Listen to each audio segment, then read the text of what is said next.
Hello, and welcome to a special mini edition of the Sustainable Commodities Podcast, recorded live at the Regenerative Agriculture Summit Europe in September 2025. I'm Barnaby Patchett, MD of 199, a marketing and comms agency working in sustainable commodities. The following interview is part of a series of short conversations recorded with experts from across the supply chain during the event.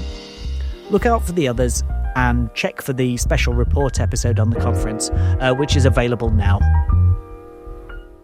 Hi, I'm here with Simon Kraemer from the European Alliance for Regenerative Agriculture. Welcome to the Sustainable Commodities Podcast. Thank you for having me. No, thanks for coming on. So before we start, can you just introduce yourself and tell me a bit about the work that you do? Gladly. I'm Simon, so I grew up in the German food industry. My parents are a butcher and a chef studying food technology, and then kind of made a career into the executive management board, so the medium-sized food industry in Germany. So I grew up really desperately on the dinner table talking about where we get our resources in the supply chain, how are we surviving against the supermarkets. And then I studied political agroeconomics and started working in sustainability, CSR, ESG departments of the food industry, and at the same time for Nature Conservancy, lobbying first on soil health policy, common agricultural policy, and regenerative agriculture. And your role today incorporates that? Yeah, today I still have a little consultancy where we do CSR, supply chain, sustainability consulting for food companies. And 4 years ago, we started growing a new pan-European farmer association. And that is where today I'm acting as executive director of the European Alliance for Regenerative Agriculture, which is now about 90 of the most pioneering farmers of Europe working on all frontiers to make regenerating agriculture scale out and the mainstream. Now, scalability, that was the topic of a panel talk that you were talking at today. How do we do it? First, by differentiating, I would say, so we can, talk about scaling out, more like horizontally, touching each hectare of land use. And then, of course, there's also scaling up, which we like to use a lot, that term, where we have more the vertical supply chain. So how are we really taking everyone in the supply chain, which are now disassociative, hopefully closing them to circular supply webs, from the seed producers over farmers all the way to the eaters. So one of the themes of this summit so far has been the importance of having it farmer-led. Is that something that you endorse? Is that where you see it needing to be? Totally. That's why also a big of reason of why we as EARA came about, to make sure that farmers are guiding with their preferential intelligence what the rest of us in the food system are trying to do, because we can humbly say so. My uncle still used to be a farmer. Now I'm trying to become a farmer again, but I'm a very shitty farmer at best. So those farmers who actually made it by themselves, I mean, we know the big figureheads, but then there are plenty of more which are not the superstars of Regen Ag popularity. And they have the most valuable intelligence, not only agronomically, but also agri-psychologically, which means how can we get the other farmers to also wanting to do it? So yeah, a conservative bunch. Yes. Often, and potentially, do you think that overcoming that unwillingness to change, that sort of mindset, is one of the challenges? Is that still a challenge? That's definitely a challenge. I like that also as, in an ecosystem's perspective of nested holes in bigger holes. The mind of the conservative farmer is also always co-evolutionizing with the mentality of the people in the city, for example. So we really believe that if we can again give farmers an entry point, that they are appreciated by the people by the media for improving year over year and not are being called off by some kind of eco-morality that says either you're a good human or as soon as you use one pesticide, you're a bad human.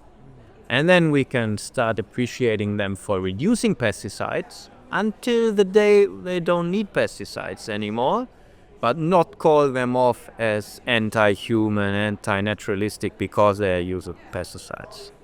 I think that's a really, really important point. I think that farmers are obviously under quite a lot of pressure, certainly in the UK, but also all over the world, and facing challenges from all different fronts. And putting more pressure on them at this time isn't the way to solve anything.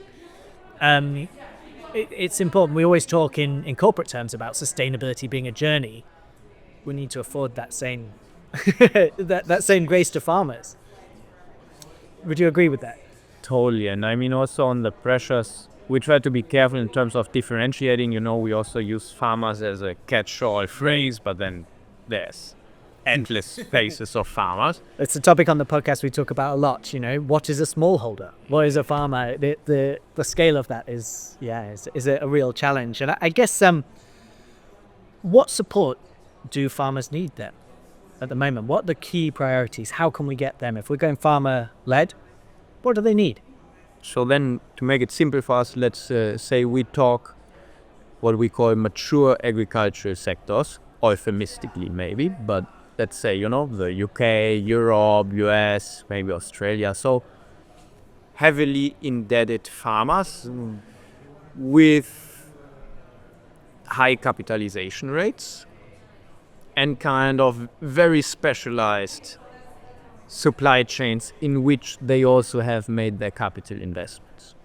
And they are now under enormous pressure because they have a debt to pay, they have a family legacy to continue, they have a self-identification to grapple with, which is somehow crumbling under climate change because of disease pressure, because of abiotic stresses of all kinds that are destroying yields all around. And those farmers, first of all, do not need more moralizing or scientific prescriptions or demands. What they need is a helping hand, meeting them face to face, saying, yes, you want to go on a journey of regeneration. We will not prescribe you how to do it or tell you that you will get some more money here if you do exactly what we say here and so forth. But really we need an inverse approach in saying we remunerate the outcomes and we share the risks of transitioning with you. Okay, so turning the model around from a top down to a bottom up. Correct. Is a big part of that. Obviously, finance is a big issue. I mean, I noticed that regenerative agriculture was getting, inverted commas, trendy when I see all the finance people start turning up to these events. Mm-hmm. So finance and when I've been speaking to farmers today, one of the things that they have talked about is that access to finance and that shared risk. In practical terms, what does that mean to them? What can we do? Does it mean subsidies?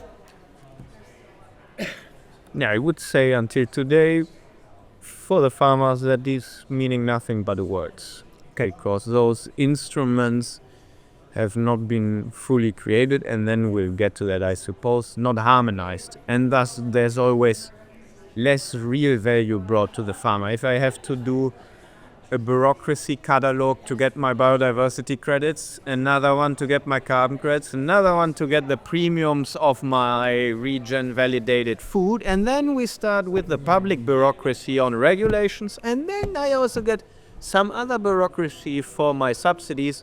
Well, in the end, I could be getting access to $600 a hectare of support, but then I have not a single hour to think about my farming system. That's an interesting one. Yeah, the bureaucracy, we're very good in Europe and the UK about legislating and creating bureaucracy. And how do we strip that back then? How do we make it simpler? Yeah, we always talk about the mindset shift of the farmer. We need a mindset shift of the policymakers and the mindset shift in the rest of the industry up and downstream of the farmer. And that mindset shift first of all, comes with humility. And that is similar to the farmer, because also those farmers now that we have been talking with under enormous pressure, if they finally give way and go on the regeneration journey, it's a humbling experience in the face of complexity and nature. Because before we thought we are the rulers of nature, 1 and 0. I can decide that everything dies around this cash crop. I give it some salts and chemicals and then it will make me money, and now it's not working anymore. So what? So I'm humbling myself, and the policymakers need to have the same regeneration, because they are still on that. Well, we can talk about UK to EU, and we thought now is a chance that we redesign UK policy. Maybe some stuff got better, but this underlying psychological mindset shift of the policymakers has not happened. Because again, we thought we are so mighty policymaker bureaucrats that we can really understand every possibility, and we make a prescription, predefined prescription for every practice. Maybe we can even put it in a point system, and it's getting more complex. EUDR would be a great example of this for me. Like this, it's a big topic on the podcast. You can all take a drink now. It's something I talk about every company, so I know. It's a great example of good intentions not making good legislation. I've not met anyone who hasn't praised the intentions of EUDR, but I've also not met anyone who hasn't criticized its implementation and planning. And I don't know whether we have learned any lessons, or we will learn any lessons. Do you have hope that might be the case? So I think we all also agree that the devil is completely down in the detail, because in the legislation I can write up a lot of shit, but in the end it's the very hard science positivistic way in which we need or need not to define, okay, is that a deforested area or not? Yeah, that's where they fucked up the most, let's say. Well, that's a hard. Where they fucked up the most might be a league table. Maybe that's but that's another conversation. Opinion. But no, that's interesting. It's a very good question. I don't know, because a nation state has its history, has its goings. Like if we look at the New Deal in the US under Roosevelt, where maybe we saw a trend reversal also in terms of soil policy back then and in simplifying policy, that has only resulted out of humongous popular pressure on the bureaucrats to humble themselves. Because it's like the farmers wouldn't humble themselves if nature wouldn't pressure them to face it empirically. And to us Europeans, most than all in a changing world of multipolarity and our old history of our white supremacy, whatever, it seems like the pressure is not yet high enough for them to realize that maybe we should trust the people in the context more than in the center. So that comes back, that probably brings us quite nicely to a circular end. It's going back to that bottom-up rather than that top-down approach. Now, whether the EU and Britain and anyone else who's coming up with legislation can learn any lessons from that, we can only hope. Thank you very much for your time, Simon. That was excellent. Thank you. Thank you very much, Barnaby. Cheers. Thanks for listening. Please leave us a review, subscribe, and make sure you listen to the other episodes in this Regenerative Agriculture Summit series. Thanks.